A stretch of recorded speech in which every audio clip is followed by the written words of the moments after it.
It's hmm the Blue Penguin back with another TF2 video. Today with me, I have the pleasure of speaking with Buck. They have over 1,200 hours in the game. They are Demoman and Scout main, and their special interest is that they create unusual effects for the game, and they even got one in it. Their favorite bird is a kiwi.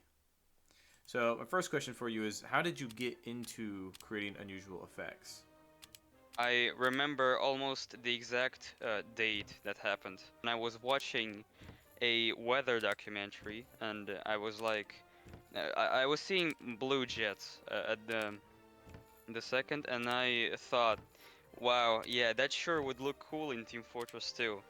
Then I thought into it a bit deeper, and back then I didn't think you can actually like make a concept and then recruit some people over so that you can together work on it.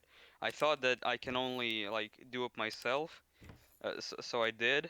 Yeah, and I later made a blue Jets effects too.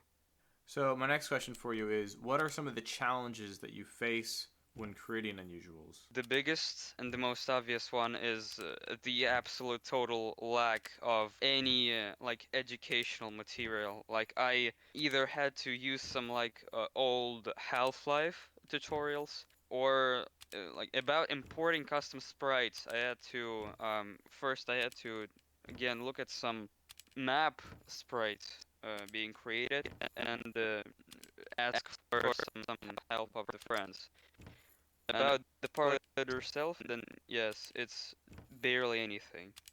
The lack of education that comes with it. So are there any good tutorials online at all? There are barely any tutorials online. Also, there was like a gap, not a skill gap, but like where you're just starting off, you're more into the technical. You're learning the technical There's a side of the barrier particle. to entry with the amount of knowledge you have to learn, right?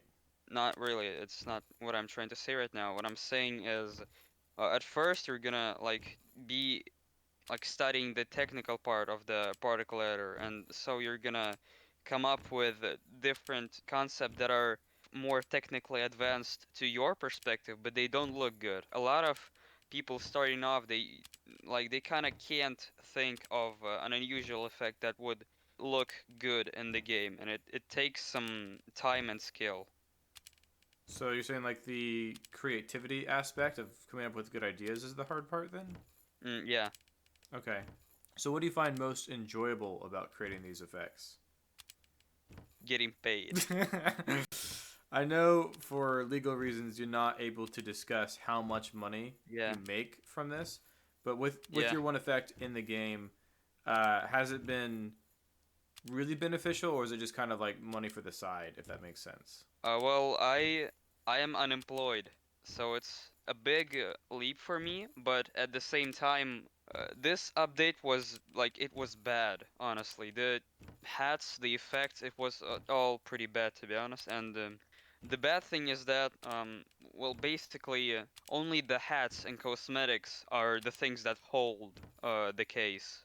If a case has a lot of good effects but not a lot of good cosmetics, then it's not gonna sell very good. It only depends The case's on popularity is dependent on how good the items are and not how good the effects are. Is that what you're trying to say? yes, yes, because if there are some good effects in the game, people are just gonna open a lot of like tough break crates to get that Patriot peak with the new cool effect, and it's only gonna benefit people who did items for the tough break update.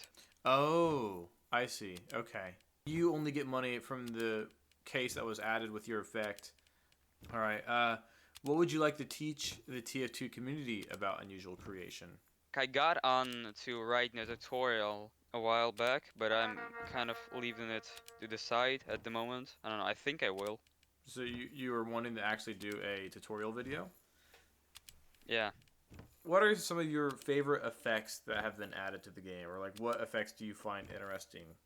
A lot of people just say nebula, but I'm gonna say I'm a huge sucker for sequence effects that are like there is a new motion every few seconds and it repeats itself. And Also, I really like, this rainbow color fade, so I love iridescence, and it's kind of a technological marvel, to be honest.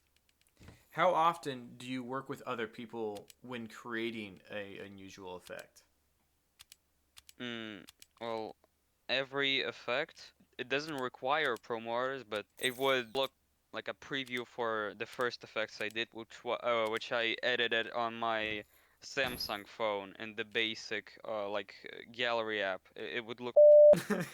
So promo artists Yeah. are pretty helpful then. Yeah. Promo artists are pretty helpful, but there are I know like just a handful of good ones, and I can like a Swiss is a good promo artist, by the way, and also you're not the only guy making up the concepts. So there are a lot of people who can't make unusuals, but have interesting concepts, and they just post it, and you stumble on it. You go, yeah, that looks good, and you make it. So have you done that Period. with other people's? You've taken their concepts and finished them into a working unusual effect? Yeah, I'm doing it quite a lot. I think it's been a while since I actually made something up. Hmm. Is there anything you want to shout out or say before closing? Uh, uh, mm, in this well, me when you girl wait, pay for games and movies, please. Pay for games and movies, don't pirate them. Yes, yes, please. Well, thank you again, Buck, for joining me today. It was a pleasure speaking with you. And as always, have a great day.